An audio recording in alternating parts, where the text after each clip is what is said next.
नमस्कार सभी को, आपके अपने चैनल कंप्यूटर फॉर क्वांट के अंदर आप सभी का हार्दिक स्वागत है। तो आज का जो हमारा टॉपिक है इक्विवेलेंस ऑफ फंक्शनल डिपेंडेंसी, तो इसके बारे में हम इस जो वीडियो है इसके अंदर सीखेंगे।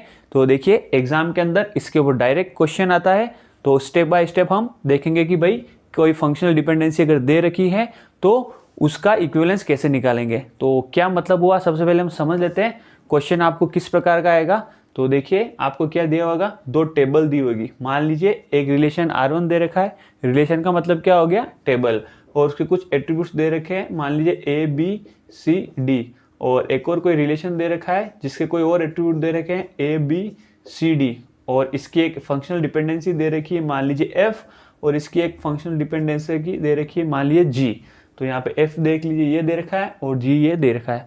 आपको पूछा है क्या R1 की जो फंक्शनल डिपेंडेंसी है R2 के जो फंक्शनल डिपेंडेंसी है दोनों इक्विवेलेंस है या नहीं।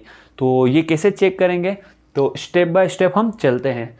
तो देखिए क्या दिया हुआ, आपको पूछा है F कोई फंक्शनल डिपेंडेंसी है और G कोई और फंक्शनल डिपेंडेंसी है। तो हम कैसे चेक करेंगे इक्विवेलेंस है या नहीं। तो हम चेक करेंगे अगर F की जो फंक्शनल डिपेंडेंसी है वो G की फंक्शनल डिपेंडेंसी द्वारा डिटरमाइन हो जाती है या डिराइव हो जाती है, तो हम उसे क्या बोलेंगे, G is superset of F। Okay, अगर F की फंक्शनल डिपेंडेंसी G की फंक्शनल डिपेंडेंसी द्वारा डिराइव हो जाती है तो उसे हम क्या बोलेंगे, G is superset of F। Same इसका उल्टा हो जाएगा, अगर G की फंक्शनल डिपेंडेंसी F की फंक्शनल डिपेंडेंसी द्वारा डिराइव हो जाती है तो उसे क्या बोलूंगा मैं, F is superset of G। F is superset of G है ना, यहाँ पे F सुपरसेट है G का। अगर ये भी ट्रू है और एक ये भी ट्रू है, इसका मतलब क्या हो गया, F और G दोनों क्या है आपके, इक्विवेलेंस है। F और G दोनों इक्विवेलेंस है। यही चीज हमें निकालनी है, यही चीज हमें क्वेश्चन के अंदर दी हुई होगी। ओके, तो आराम से देखिएगा, ध्यान से, आपको समझ में आ जाएगा। दो FD दी होगी, पूछेंगे कि आपको ये इक्विवेलेंट है या नहीं। अगर यहाँ पे एक भी कंडीशन फॉल्स आती है तो हम क्या करेंगे, इक्विवेलेंस नहीं है। चलिए क्वेश्चन के ऊपर चलते हैं, देखते हैं किस तरीके से इसको सोल्व करेंगे। तो सबसे पहले मैं निकाल लेता हूं क्या F G का सुपरसेट है या नहीं। ओके, पहले ये निकाल लेता हूं, फिर ये निकाल लेता हूं। अगर दोनों ट्रू है इसका मतलब इक्विवेलेंस है। F G का सुपरसेट है या नहीं, तो देखिए हम कैसे चेक करेंगे। सबसे पहले मैं क्या करूंगा, G के लेफ्ट हैंड साइड के एट्रीब्यूट लूंगा। क्या क्या है देखिए, A B A A, तो यूनिक एट्रीब्यूट ले लीजिए A और B। ओके, और इसका क्या निकालूंगा मैं, क्लोजर निकालूंगा दोनों का। क्या निकालूंगा, क्लोजर। और क्लोजर आपको निकालना आता है अच्छे से। अब ये क्लोजर निकालूंगा मैं तो G से नहीं निकालूंगा, मैं किससे निकालूंगा, F से। मतलब राइट हैंड साइड जो FD है उसको मैं डिराइव करूंगा लेफ्ट हैंड साइड की FD से, सीधी सी बात है। तो A का क्लोजर निकालता हूं, ये क्या होगा, A से A, और मैं किसको चेक करूंगा अब, इस वाली FD के अंदर। तो A से क्या डिराइव हो रहा है, B से क्या डिराइव हो रहा है, C, और AB से क्या डिराइव हो रहा है, D। ओके, तो यहां पे हम चेक करते हैं क्या ये FD मेरी G की जो FD है वो F की FD से डिराइव हो गई है क्या। तो देखिए A से भी डिराइव हो रहा है, हाँ हो रहा है, मतलब ये वाली FD मेरी डिराइव हो चुकी है। और एक ही कोई बची है क्या, A से C डिराइव हो रहा है, यहाँ देखिए A से C डिराइव हो रहा है, यहाँ पे देखिए, हाँ तो ये वाली FD भी डिराइव हो चुकी है। A से D डिराइव हो रहा है, A से D डिराइव हो रहा है, तो ये वाली FD भी मेरी डिराइव हो चुकी है। तो A वाली सारी FD G की मैंने F की सहायता से डिराइव कर ली है। अब मैं B की चेक करूंगा, B क्लोजर निकाल दिया, चेक किस में करूंगा, F के अंदर। तो B से क्या डिराइव हो रहा है आपके, C डिराइव हो रहा है। तो यहाँ देखिए B से C डिराइव हो रहा है, तो ये वाली FD भी मेरी डिराइव हो चुकी है। इसका मतलब क्या है, F is superset of G। F क्या है, G का सुपरसेट है, तो ये क्या हो गया हमारे पास, ट्रू हो गया। Okay, first step. अब क्या करेंगे, रिवर्स करेंगे। Is G is superset of F, क्या G जो है F का सुपरसेट है, तो वही कंडीशन। अब मैं क्या करूंगा, F की FD लिखूंगा। तो यहाँ पे एट्रीब्यूट कौन कौन से, A B और AB, लेफ्ट हैंड साइड लिख लीजिए A प्लस B प्लस, और ये क्या हो जाएगा आपके पास, AB प्लस हो जाएगा। और ये जो FD में किससे डिराइव करने की कोशिश करूंगा, G से डिराइव करने की कोशिश करूंगा। तो देखिए ए का क्लोजर क्या हो जाएगा ए, और अब इसमें चेक करूंगा ए से क्या डिराइव हो रहा है बी, बी से क्या डिराइव हो रहा है सी, और ए से क्या डिराइव हो रहा है फर्दर डी। तो क्या अब मैं इसको चेक करूंगा क्या ए से बी डिराइव हो चुका है, हाँ ए से बी डिराइव हो चुका है, ये रहा ना। तो ये वाली एफ डी मेरी डिराइव हो चुकी है। ए बी से डी, तो ए बी मैंने चेक नहीं किया अभी तक। फिर नेक्स्ट हम चेक करते हैं बी वाला, तो बी से बी डिराइव हो गया, बी से क्या डिराइव हो रहा है सी, मैं जी के अंदर चेक कर रहा हूँ है ना, बी से डिराइव हो चुका है सी, ये क्या हो गया सी, और कुछ डिराइव हो रहा नहीं हो रहा है, तो बी से सी मेरा डिराइव हो चुका है, ये बी से सी, ये भी एफ डी डिराइव हो चुकी है। अब एफ ए बी चेक करना है, तो ये क्या हो जाएगा ए और बी, और यहाँ देखिए ए से क्या डिराइव हो रहा है बी, ए से क्या डिराइव है बी, ओके ऑलरेडी है। बी से क्या डिराइव हो रहा है सी, सी, और ए से क्या डिराइव हो रहा है डी। तो मुझे ये चेक करना है क्या ए बी जो एफ डी है, ए बी डिटरमाइन डी, वो इस जी से डिराइव हो रही है या नहीं। तो देखिए यहाँ डिराइव हो रही है, ए बी से क्या डिराइव हो रहा है डी डिराइव हो रहा है, इसका मतलब ये वाली एफ डी भी मेरी डिराइव हो रही है। ओके, तो दोनों को आपस के अंदर क्रॉस के अंदर चेक करना है। सबसे पहले जी वाला लेंगे आप, और जी वाले की एफ डी रखेंगे लेफ्ट हैंड साइड के अंदर, और उसको डिराइव करने की कोशिश करेंगे एफ की एफ डी से। फिर नेक्स्ट एफ की जो एफ डी है वो लेंगे, उसको डिराइव करने की कोशिश करेंगे जी की एफ डी से।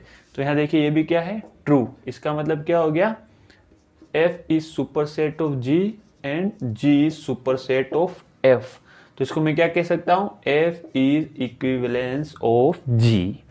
तो ये आंसर आ चुका है। एग्जाम के अंदर आपको क्वेश्चन पूछा जाएगा कि जो दोनों एफ डी दी हुई है वो इक्विवेलेंस है या नहीं। तो यहाँ पे इक्विवेलेंस है या नहीं है, क्योंकि दोनों कंडीशन क्या कर रही है ट्रू। चलिए अब हम एक और नेक्स्ट क्वेश्चन देखते हैं, तो इसको मैं रब कर देता हूं। नेक्स्ट क्वेश्चन करने की कोशिश करते हैं, तो वही आपको एफ डी लेनी है 1 बाय 1। तो कोई सी को भी आप पहले बाद में ले सकते हैं। तो मैं सबसे पहले निकाला हूं जी सुपर सेट ऑफ एफ। तो क्या करूंगा बताओ आप मेरे को, एफ के जो एट्रीब्यूट है सबसे पहले मैं रख लूंगा, कौन कौन सा ए बी और ए। तो ये लिख लेता हूँ ए प्लस बी प्लस, और ए तो है ये वापस लिख लिया, तो इसका क्लोजर निकालना है। तो ए से क्या सबसे पहले ए आई जाएगा। अब जो एफ के एट्रीब्यूट है उसको मैं डिराइव करने की किससे कोशिश करूंगा जी के एट्रीब्यूट से। तो ए से क्या आ जाएगा बी, बी से क्या आ जाएगा सी, और ए से क्या आ जाएगा डी। तो अब मैं चेक कर लेता हूँ कौन कौन से डिराइव हो गए। देखिए ए से भी डिराइव हो गया क्या, हाँ हो गया, तो ये डिराइव हो गया। ए से सी हो गया क्या, ए से सी भी हो गया, तो ये भी हो गया, दो चेक हो चुके हैं।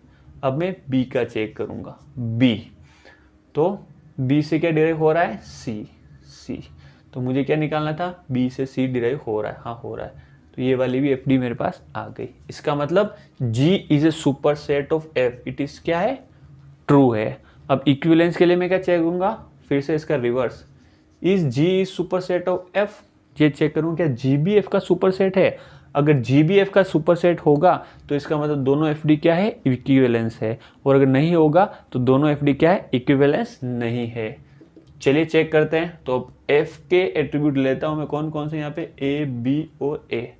तो फिर से देखिए ये दोनों सेम लिख लिया, सॉरी। अब मैं देखूँ करूँगा is F is a super set of G, तो जी के एट्रीब्यूट लूंगा ए बी, और चलिए यही है, तो ये क्या निकालूंगा ए का क्लोजर और बी का क्लोजर। तो इस बार मैं क्या करूंगा इन एफ डी को इनसे डिराइव करने की कोशिश करूंगा। तो ए से ए हो गया, ए डिराइव बी, बी डिराइव सी, और हो गया है। तो देखिए ए से बी डिराइव हो रहा है, हाँ हो रहा है, तो ये एफ डी एग्जिस्ट कर रही है।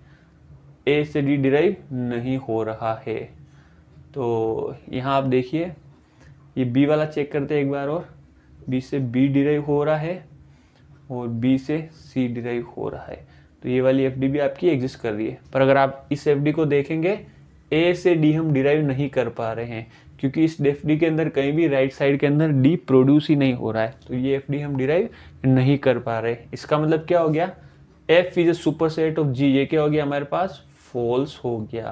तो इसका मतलब मैं क्या कह सकता हूँ, बताइए आप मेरे को, क्या एफ जी के इक्विवेलेंस है क्या, है नहीं है, क्योंकि एक ट्रू है एक फॉल्स है। इसका मतलब F is not equivalence of G. Okay, तो मेरे ख्याल से क्वेश्चन आपको आसानी से समझ में आया होगा। तो बहुत सारे स्टूडेंट हैं, उनके मन में क्वेश्चन भी आ रहा होगा सर देखिए वैसे ही देखने से लग रहा है कि ए डिराइव बी, बी डिराइव सी, ए डिराइव बी, बी डिराइव सी, ये साफ साफ दे रखा है। हाँ दे रखा है, अगर आप क्वेश्चन प्रैक्टिस करेंगे तो आप डायरेक्ट भी कर सकते हैं इसको। तो जैसे ए डिराइव बी, इनको चेक करने की जरूरत ही नहीं है, दोनों के दोनों सेम है। अलग क्या है आपके पास, A B to D, A to C और ए टू डी, तो आप सिर्फ क्या कर सकते हैं, इनको चेक कर सकते हैं।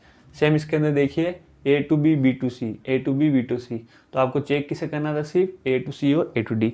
तो देखिए कई बार क्वेश्चन इस तरीके से नहीं आता है, सारी चीज़ें अलग अलग आ जाती है, इसलिए मुझे आपको डिटेल के अंदर बताना जरूरी है। बाकी अगर आपको चीज़ें समझ में आ गई है तो आपको पेन भी उठाने की ज़रूरत नहीं है, डायरेक्ट आप इनको सोल्व कर सकते हैं। ओके, तो चलिए मिलते हैं हमारे नेक्स्ट वीडियो के अंदर। तब तक चैनल को जरूर सब्सक्राइब करें और हर एक सब्सक्राइबर अपने जो दूसरे दोस्त हैं उनको बोलिए कि इस चैनल को जरूर सब्सक्राइब करें। Okay, thank you.